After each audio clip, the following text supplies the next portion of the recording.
नागदा में निकाली गई जन आक्रोश यात्रा। मुख्य अतिथि रहे विधायक जीतू पटवारी। कार्यक्रम में हजारों की तादाद में भीड़ उमड़ी। विधायक दिलीप सिंह गुर्जर को मंत्री पद देने की घोषणा जीतू पटवारी ने की। दिलीप सिंह गुर्जर ने भी नागदा को जिला बनाने का फिर से किया वादा। गजट नोटिफिकेशन में देर, कहा सरकार बदलेगी तो पूर्ण होगी जिला बनाने की प्रक्रिया। किसानों को भी फसल खराब होने पर राहत का वादा। यात्रा में विधायक दिलीप सिंह गुर्जर के साथ जीतू पटवारी, तराना, झाबुआ, बड़नगर, सैलाना के विधायक भी हुए शामिल। कई अन्य माननीय गण भी मौजूद। यात्रा का जगह जगह स्वागत किया गया। नागदा से खाचरोद की ओर यात्रा ने प्रस्थान किया। देखिए किस पूरी रिपोर्ट।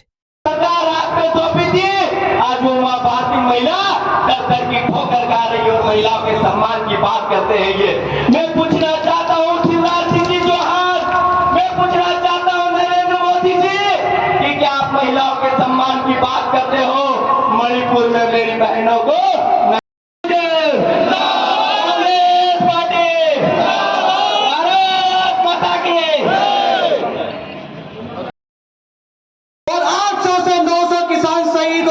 शिवराज सिंह चौहान के मुंह से एक आवाज तक नहीं निकली। खुली योजना रखना चाहिए। मैं पूछना चाहता हूं उस मामा से कि तुम कहां थे जब कोरोना काल में यही लाडली बेजना अपने सुहाग को बचाने के लिए अस्पताल के राम काट रही थी कोरोना में, और तुम्हारे लोग 9-10 हजार रुपए में बेड और इंजेक्शन बेच रहे थे। जब तुम कहां थे? जब इन बच्चियों को कोरोना के बाद एक बुजुर्ग लगा देता है और उसकी हत्या, वो मृत्यु हो जाती है किसान की खाद की बोरी के रूप में। तो ये बीजेपी की गतियां करनी है आपके सामने है, लेकिन कांग्रेस की गतियां करनी आपके सामने है कि कांग्रेस जो बोलती है उसको पूरा करती है, क्योंकि कमलनाथ जी वचनबद्ध है। तो मेरा आपसे विनम्र निवेदन है, आने वाले समय में कांग्रेस के हाथ मजबूत करें, विधायक जी को भारी मतों से विजय बनाए और मंत्री बनाए। जय हिंद, जय भारत, जय कांग्रेस। आपको 1993 से लगातार आज तक आशीर्वाद देने वाले ऐसे आशीर्वाद दाता को प्रणाम करता हूँ। सम्मानीय मंच पर विराजित इस क्षेत्र के लोकप्रिय विधायक आदरणीय दिलीप सिंह गुर्जर साहब, तराना के जाबाज युवन विधायक आदरणीय महेश परमार साहब, दिनेश बोर साहब और सम्मानीय मंच, मेरे सभी वक्ताओं ने बहुत कुछ आपको बताया है। सीजन चालू है, अगर जोर शोर से सोयाबीन फूटती भी होगी तो भी आपके साथ इतनी ही जनता आपके बीच होगी।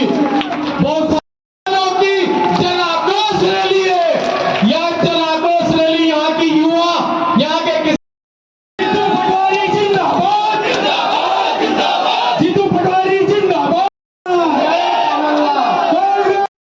जी जो जन आक्रोश यात्रा पूरे प्रदेश में खड़ा होकर एक बार सभी पंडाल में खड़ा होकर हमारे जीतू पटवारी जी, विधायक दिलीप सिंह गुर्जर साहब, तराना के महेश परमार जी, हमारे बटिया के रामलाल मालवीय जी, हमारे शहर कांग्रेस अध्यक्ष राजेश जायसवाल जी, अनोखीलाल सोलंकी जी, दारा सिंह जी, पृथ्वीराज जी और हमारे गोविंद भरावा जी, सभी की ओर से एक माला में सभी का स्वागत।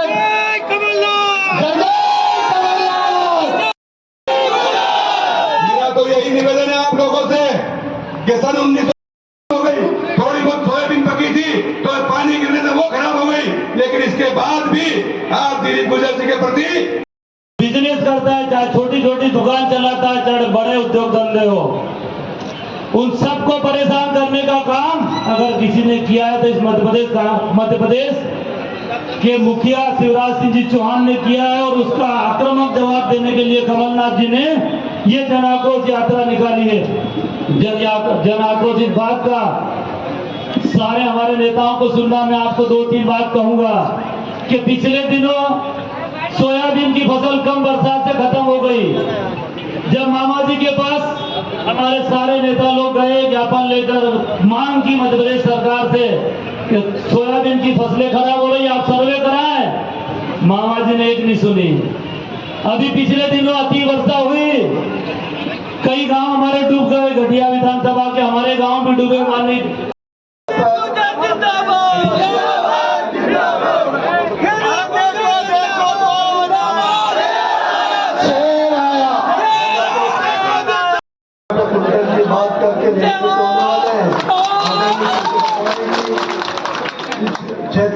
और हमारे इंदिरा जी और विधानसभा हमारे किसानों की युवाओं की सबकी संघर्ष करने वाले हमारे विधायक जी, महेश जी, मनोज चावला जी, हमारे जनता अध्यक्ष महोदय, हमारे नगर पालिका अध्यक्ष महोदय और हमारे जिला कांग्रेस के अध्यक्ष महोदय, हमारे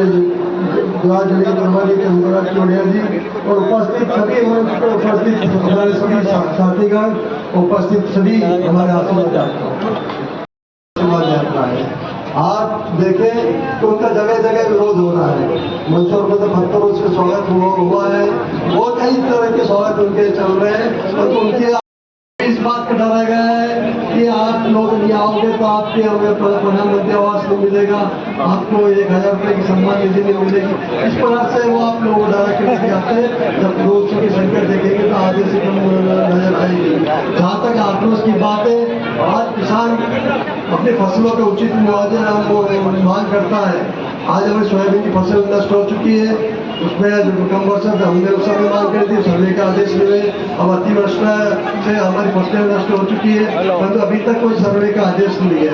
हमने शासन से मांग करी थी, पटवारी की हड़ताल चल रही है, उसको तत्काल उनकी मांगे मानकर सर्वे के लिए हमारे पटवारी लोगों को लगाया जाए, तो उसमें ध्यान नहीं दे रहे हैं। क्योंकि भारतीय जनता पार्टी एक घमंडी पार्टी है जो किसानों की, चाहे व्यापारी वर्ग हो, चाहे किसान वर्ग हो, चाहे विद्यार्थी वर्ग हो, चाहे शासकीय कर्मचारी वर्ग हो, जब जब भी उन्होंने आंदोलन करे हैं, उनका इतिहास उठा के देख ले आप कि उन्होंने हमेशा उनके लाठी बरसाए हैं, आंसू गैस के गोले बरसाए हैं, वो कई तरह के हत्या, पुलिस की गोलियां उन्होंने चला कर किसानों को मारा है। यह भारतीय जनता पार्टी का इतिहास है। जबकि कांग्रेस हमेशा गरीबों किसानों की बात करती है। आप लोगों ने देखा होगा कि हमने 2 लाख कर्जे की बात कही थी, किसानों के आधे बिल की बात कही थी, 300 200 का 600 रुपये 1000 रुपये पेंशन की बात करी थी, और हमें 100 रुपये में 100 यूनिट बिजली की बात करी थी। तो हमने सबको आधा पूरा करा है। आप लोग देखें कि भारतीय जनता पार्टी के लोग आते हैं, एक बोलते हैं 2 लाख के कर्जे की माफ करने की बात के 2 लाख का कर्जा तो माफ ही नहीं हुआ, परंतु बात करते हैं कि हमारा कर्जा माफ नहीं हुआ। एक सौदा समूह की बात भी करते हो कि सौदा समूह वो माफ नहीं हुआ। अरे भैया, हमारे तो 2 लाख का कर्जा, हमारे क्षेत्र में 1 लाख रुपए का कर्जा माफ हुआ, डिपार्टमेंट को 2 लाख का कर्जा माफ हुआ, जो गवर्नमेंट के सौदा समूह थे उनका भी कर्जा माफ हुआ। परंतु आप लोगों ने भी तो 2008 में 50,000 रुपये का कर्जे की बात कही थी। सुंदरलाल पटवा जी के समय शुरू से लेकर ट्रैक्टर तक कर्जे की बात करी थी। आपने 15 लाख रुपए देने की बात करी थी। आप अपनी घोषणाओं की बात नहीं करते। हमने तो कम से कम 1 लाख रुपए कर्जा माफ करा है। यदि हमारी सरकार होती तो 2 लाख का कर्जा माफ हुआ। अभी हमारे कमलनाथ जी ने कहा है कि सरकार आएगी, जो हमारी जो कर्जे से माफी है उनको भी हम कर्जा माफ करेंगे। ये हमारे कमलनाथ जी अब 2 यूनिट माफ रहेगी, चाहे हमारे व्यापारी वर्ग हो, चाहे हमारे किसान वर्ग, सबकी 100 यूनिट माफ होगी। कांग्रेस पार्टी भेदभाव नहीं करती कि इसको माफ होना चाहिए, इसको माफ, वो 200 यूनिट का हाफ की बात हमने कही है। तो ये बात जनता के हित की बात है। हमने नारी सम्मान योजना की 1500 रुपये देने की बात करी। आप लोगों ने देखा हुआ हिमाचल प्रदेश में ये कांग्रेस ने सबसे पहले इस बात को दे देते। उस समय कोरोना काल चल रहा था, तो हम लोगों को, हमारे तबके के लोगों को उसको फायदा भी मिलता। अब आप देख रहे हैं, आपके सर्वे सब आ रहे हैं कि ये भारतीय जनता पार्टी सरकार जा रही है। आप अपनी कुर्सी बचाने के लिए लगातार घोषणाएं करते जा रहे हैं, क्योंकि आप चाहते हैं कि पूरा खजाना हम खाली करके जाए, कांग्रेस आए तो उसका खजाना खाली हुआ, हर प्रकार घोषणा करते जा रहे हैं। ये इस बात का द्योतक है कि भारतीय जनता पार्टी की सरकार जा रही है। हम लोग एक ही बात आप लोगों से कहना चाहते हैं। यहाँ पर कुछ स्थानीय मुद्दे भी है। मैं माननीय जीतू पटवारी जी को बताना चाहता हूँ कि प्रधानमंत्री नरेंद्र मोदी और शिवराज जी ने कहा था कोरोना काल में जो उद्योग में काम करते एक भी कर्मचारी को बाहर नहीं करा जाएगा। तो आप लोग देखें कि यहाँ पे लॉकडाउन में रेसिंग की 3,500 और अन्य उद्योगों के 1,500 से अधिक कर्मचारियों को इस सरकार ने बाहर करा, और हमारे उद्योगपतियों ने 500 से कोई मजदूरों बाहर आपके सरकार के विधानसभा क्वेश्चन है। आप देखें कि आज भी हमारे सबसे बड़ी बात, हमारे नागदा के जिला बनने की बात चल रही है। मुख्यमंत्री जी 3 बार घोषणाएं करके आए हैं। तीसरी बार में जब जाके उनको देखा कि जब झुंझुना हमने बजा दिया तो सर्किट हाउस में बैठे थे, जब अधिकारियों ने रिपोर्ट दी कि आपका खराब हो रही है नागदा, नहीं करी। 18 में भी आए, परंतु नागदा की जनता ने उनके बात पे विश्वास नहीं करा और कमलनाथ जी ने कोई नागदा जिला बनाने को कोई वादा नहीं करा था, ना घोषणा करी थी। ये वो घोषणा एक छोटे विधायक नेता दिलीप गुर्जर ने करी थी। उन्होंने सपना देखा नागदा जिला में। हमने मुख्यमंत्री से बात करी कि हमारे नागदा को जिला बनना चाहिए। हमने जनता से वादा करा। कमलनाथ जी ने तत्काल जनवरी माह में आदेश कर दिया कि इसके पूरी कार्रवाई की जाए।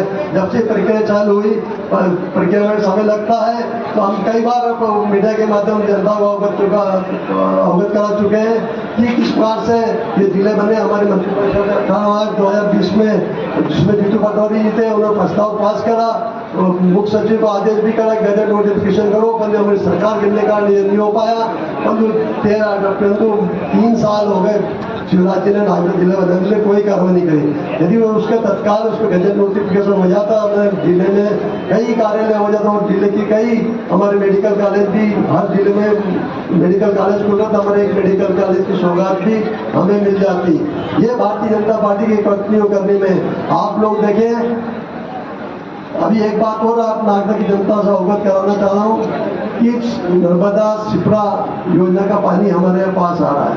भारतीय जनता पार्टी के नेताओं को, चाहे थावरचंद जी हो, चाहे दिलीप सिंह हो, सबको, सांसद जी को लेकर ग्रेसिंग का हवाईजहाज भोपाल गया, मुख्यमंत्री से आदेश कराया कि ये नर्मदा का पानी नागदा आना चाहिए। बहुत अच्छी बात है, उन्होंने कहा।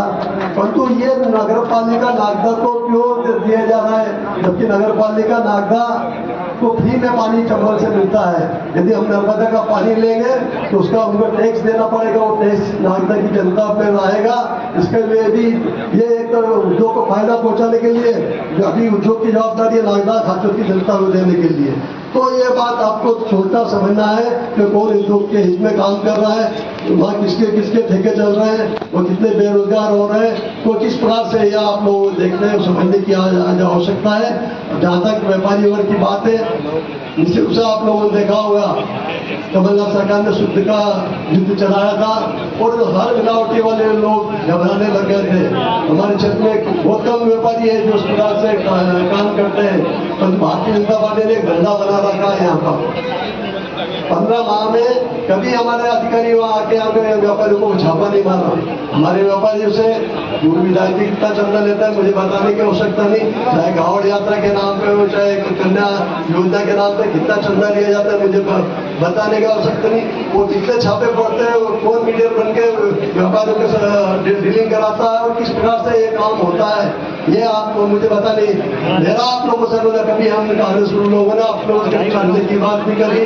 जितना भी होता है हम सब लोग हमारे काम का इकट्ठा करके काम हम सब लोग करते हैं। किसान की योजना का भी हमने खातों में जनपद के माध्यम से करके दिखा। किसी व्यापारी से कोई चंदा नहीं लिया और यात्रा भी हम निकालते हैं, हम किसी से चंदा नहीं लेते।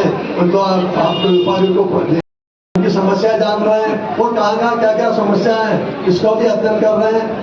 पूरी जितनी जो हमारे क्षेत्र की जो समस्या है हम जीतू पटवारी के माध्यम से कमलनाथ जी मुख्यमंत्री बनेंगे तो निश्चित रूप से आपकी हर समस्या हल होगी। ये मैं आप लोगों को विश्वास दिलाता हूँ। नागदा जिला बनेगा ये निश्चित हो चुका है। आप सबके प्रति मैं आभार व्यक्त करता हूँ।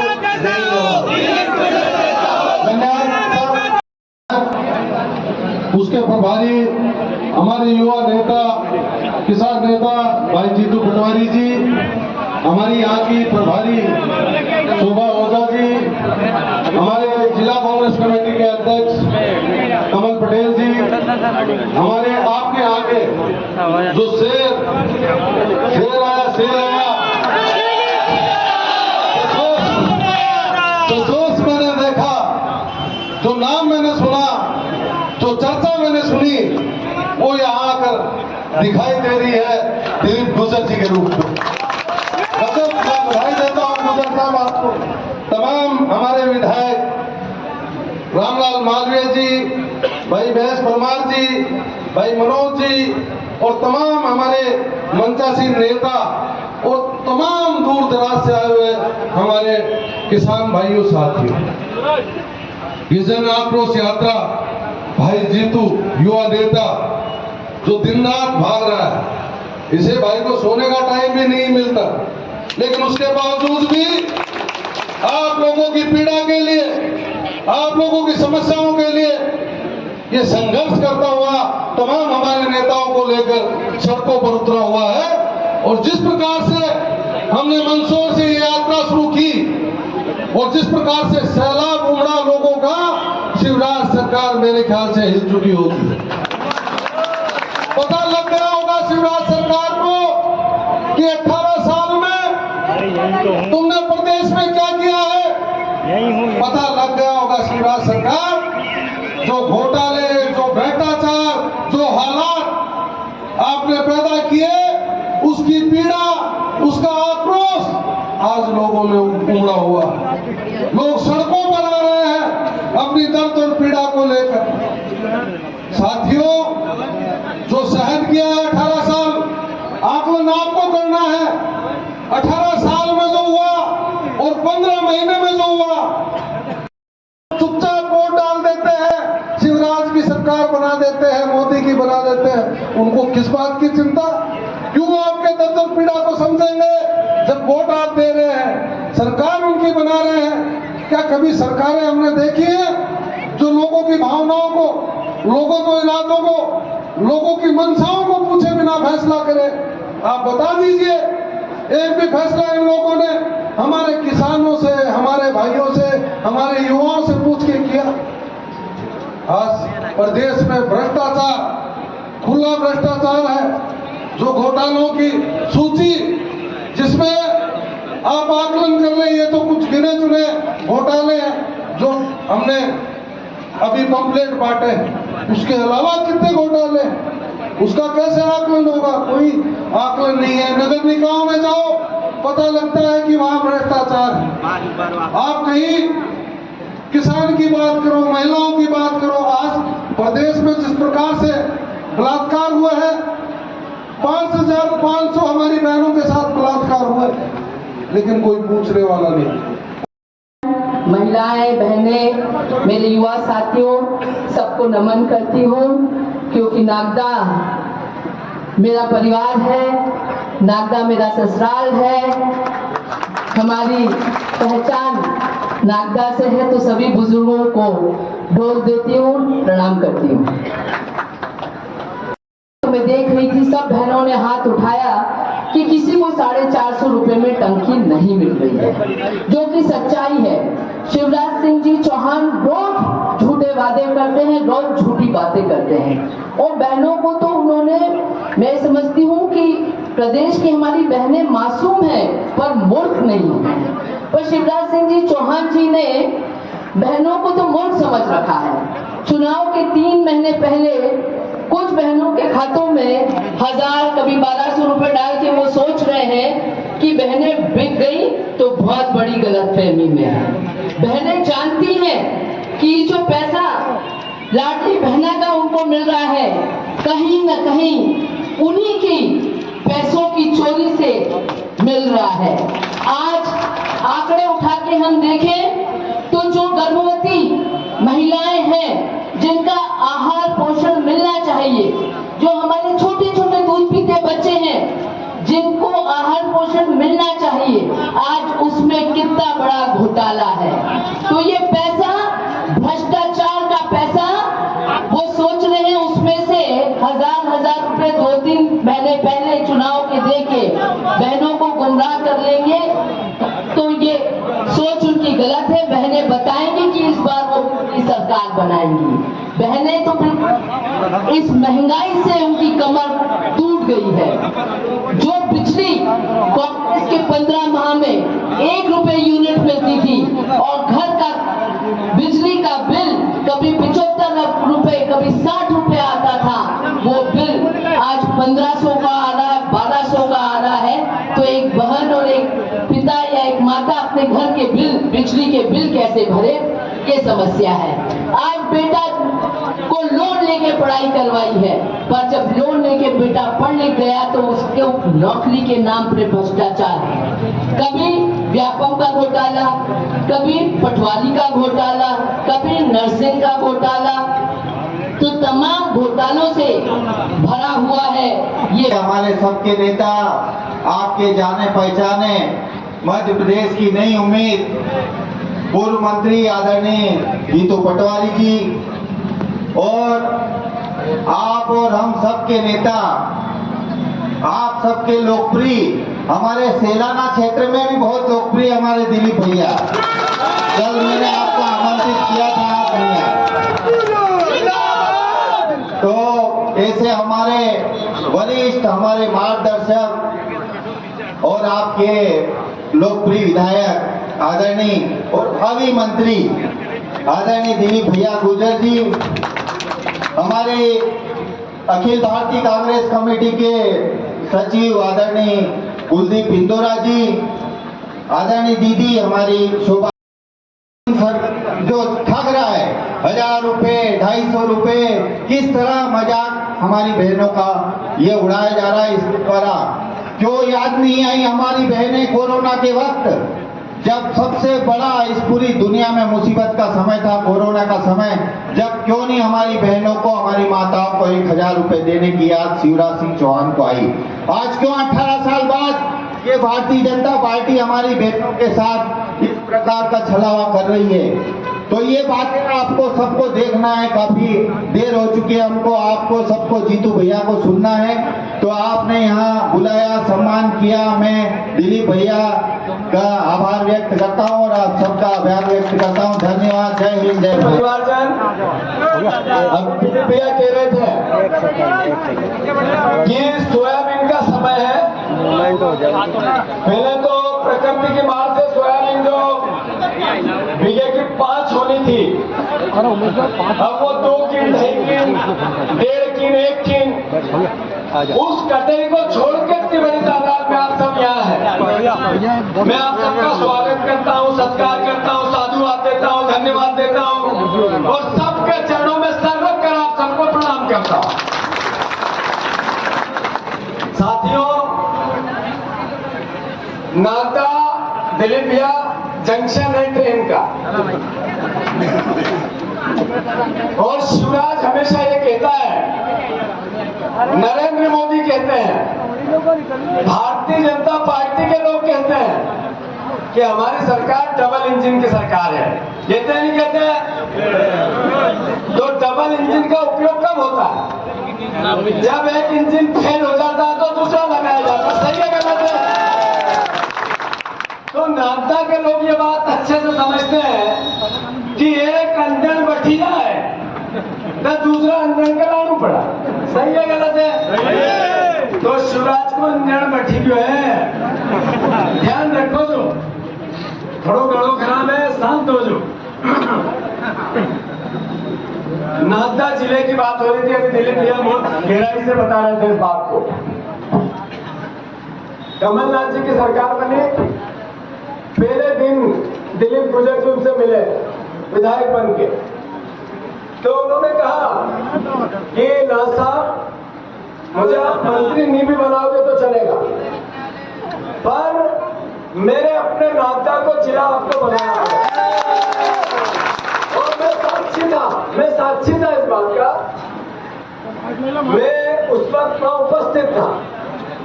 कमलनाथ जी ने ये बात इतने तन्मयता से सुनी कि जब वो सिंधिया जी हमें दल बदल करके जाने लगे, उससे पहले कागज तैयार करवाए और जितनी फॉर्मेलिटी होती है पूरी की रातों रात, और अंतोगतवा जिला नागदा बने इसके सिग्नेचर करके वो इस्तीफा दिया, उससे पहले नहीं दिया। मैं सही कह रहा हूँ दिलीप भैया? और ये रिकॉर्ड में, ये भारतीय जनता पार्टी के विधायक जी जो पूर्व हैं, अगर वो ये झूठ बोलते हैं कि मैंने जिला बनाया, बीजेपी ने जिला बनाया, तो सरकारी रिकॉर्ड में है कि कमलनाथ जी ने किस तारीख को इस्तीफा दिया और किस तारीख को जिला बनाने की उन्होंने घोषणा करके कागज पे सिग्नेचर किए।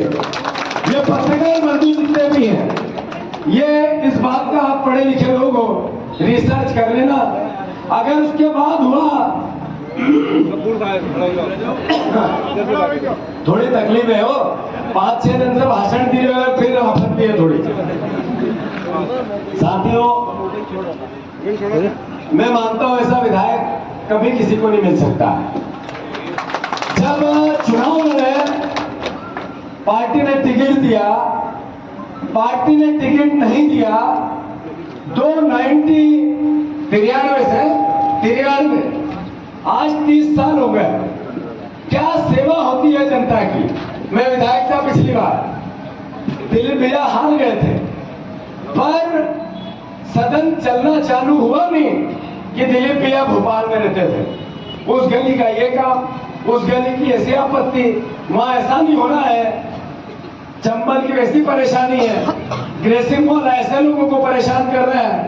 उस 5 साल में नागदा के पिछले टर्म के नहीं करते हुए 100 प्रश्न मुझसे लगवाए दिलीप भैया, मुझसे लगवाए, साक्षी हूं मैं। तो ऐसा विधायक दूसरा नहीं हो सकता है जो जीतने पर तो सेवा करता है, पर हार भी जाए तब भी कभी कोई को कसर बाकी नहीं छोड़ता। साथियों, निर्णय आपको लेना है। एक विधायक है जो जनता और मजदूर के लिए अपनी लड़ाई लड़ता है। एक विधायक जो बनना चाहता है फैक्ट्री के मालिक के लिए बनना चाहता है। किसको बनाओगे? मजदूर और आम जनता वाले को, या फैक्ट्री के मालिक के नौकर बने उसको? किसको बनाओगे? मैं आपसे अनुरोध करना चाहता हूं, बहुत मार्मिक बात है, बहुत दिल को छूने वाली बात है। 1 करोड़ 1 लाख रुपए में 500 की कितनी गड्डी होती है? कितनी गड्डी होती है? 1 लाख रुपए में 500 की कितनी गड्डी होती है? 2। 1 करोड़ रुपए में कितनी होती है? अरे 1 करोड़ रुपए में 500 की कितनी गड्डी होती है? फिर 10 करोड़ रुपए में 500 की कितनी गड्डी होती है? फिर 20 करोड़ रुपए में 500 की कितनी गड्डी होती है? 50 करोड़ रुपए में 500 की कितनी गड्डी होती है? 10,000। 10,000 गड्डी। 10,000 गड्डी काका कभी देखा था? गेली हो जाए आदमी, ध्यान रखिए। 500 की अगर 10,000 गड्डी में एक साथ देख ले तो आदमी को या तो हार्ट फेल ही जाए या तो भगने जाए। सही है, गलत है? ये दिलीप गुजर जी बैठे हैं ना, इनमें वो 500 की गड्डियां 10,000 छोड़ के बैठे हैं आपके पास। ऐसा ईमानदार आदमी मिलेगा?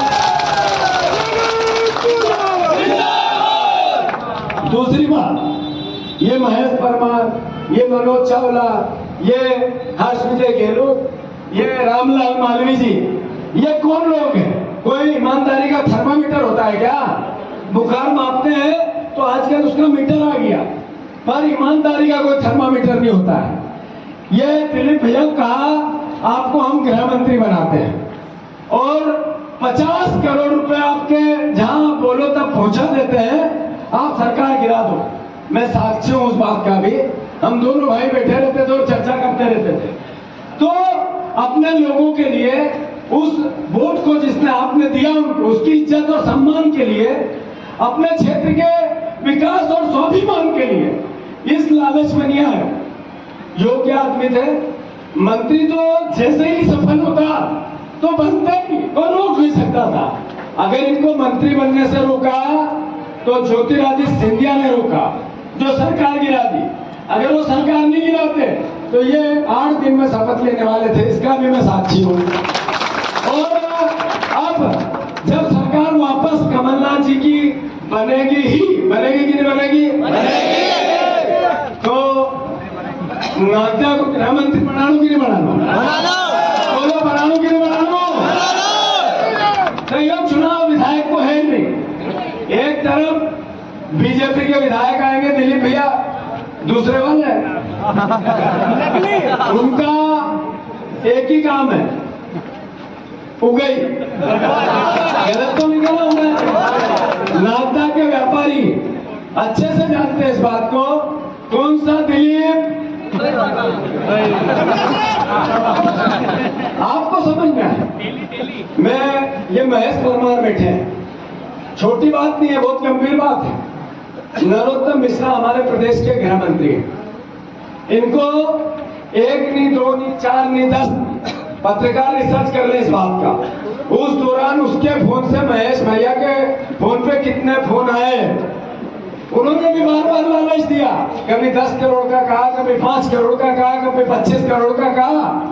और एक बार तो ऐसी स्थिति बनी कि मैं और ये साथ थे, मैं मंत्री था, इनको फोन आया, इनने स्पीकर पे लिया, देख महेश फिर ऐसा मौका मिलेगा नहीं, तेरे को मैं जो तू विभाग चाहे वो दे दूंगा और जितना जहां जैसा कहे वैसा मैं पैसा पहुंचा दूंगा। ऐसे सारी बातें जो राजनीतिक धर्म के एकदम विपरीत थी, महेश परमार को कही और मैंने सुनी। महेश मैं गलत तो नहीं कह रहा हूं? बिल्कुल। तो मैं आप सबसे अनुरोध करना चाहता हूं, एक तरफ है चंदा उगाने वाला विधायक और एक आने वाला भावी गृह मंत्री, किसको चुनोगे? अरे किसको चुनोगे? अब आप देखो, मेरा चूंकि गला खराब है, लाडली बहना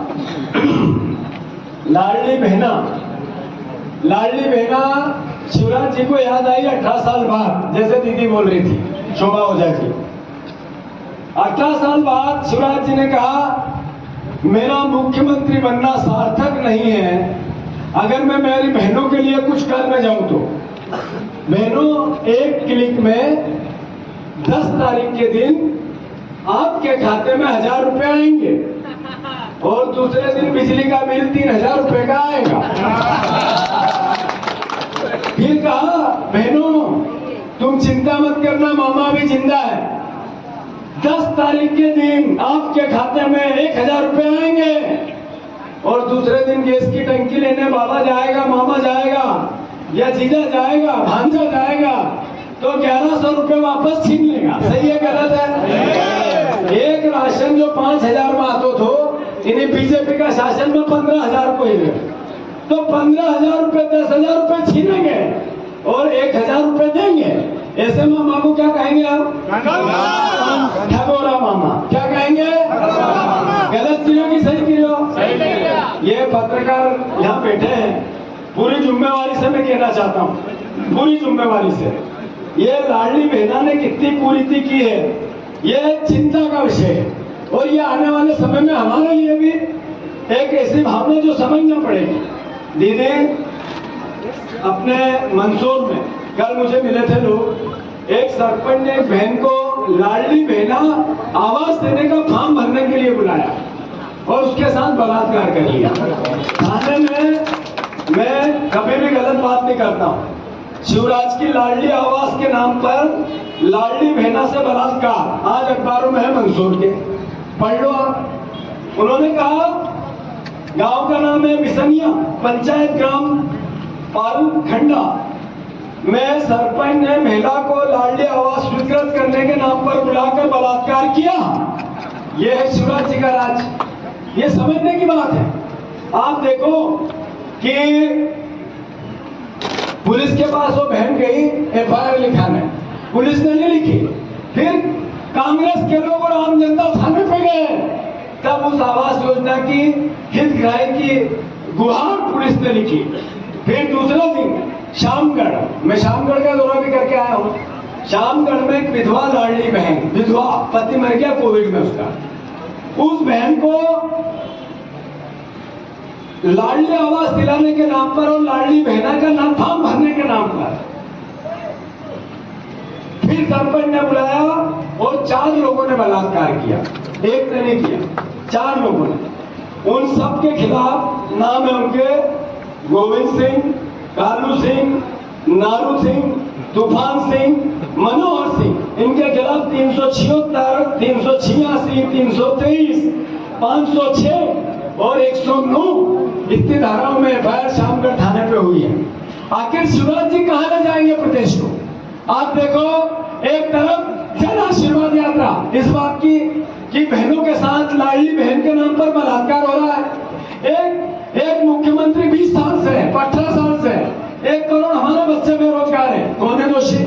हमारे यहाँ पर 2 लाख बहनें। दिलीप भैया, पूरे नागदा में वोटों की संख्या क्या है? वोटों की संख्या क्या है? वोट कितने हैं? 2,17,000। आप लोग बड़ी गंभीरता से इस बात को सुनना और सारे पत्रकार भी ध्यान देना। 2,17,000 वोट, जितने वोट नागदा विधानसभा में है 2019, 20 और 21, 3 साल में इतनी महिलाएं मध्य प्रदेश से गायब हो गई। कहाँ है पता ही नहीं। थानों में फायर अलग अलग। ये मेरा आरोप नहीं है, नरेंद्र मोदी ने शिवराज सिंह जी के इस काले चिट्ठे का खुलासा किया है एनसीआरबी के आंकड़ों में। पूरे देश में 13 लाख बहनें गायब हुई, उसमें से 2,17,000 बहनें मध्य प्रदेश में गायब हुई। ये लाडली बहनों का असली सच है। मैं अनुरोध करना चाहता हूँ, बातें बहुत हैं, पर एक व्यक्ति 50 करोड़ रुपए नहीं लेता है और एक व्यक्ति रोज चंदा उगाता है। निर्णय आपको करना है। 20 साल में भारतीय जनता पार्टी ने जन आशीर्वाद चाहिए शिवराज जी को।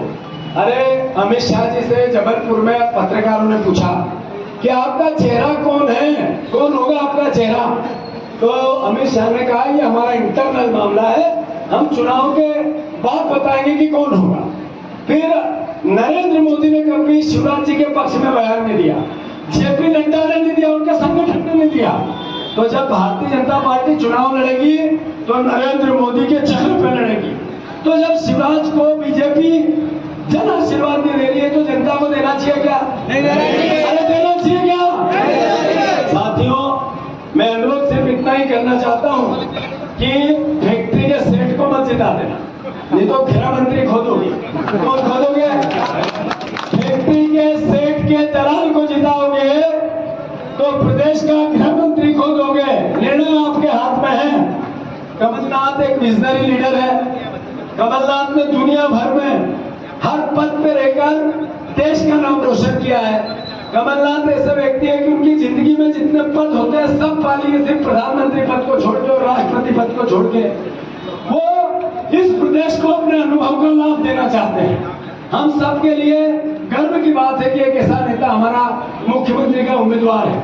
आप सबसे अनुरोध है, 20 साल का एक नाकारा मुख्यमंत्री और 5 साल का कमलनाथ एक विजनरी मुख्यमंत्री, आपको दोनों में से एक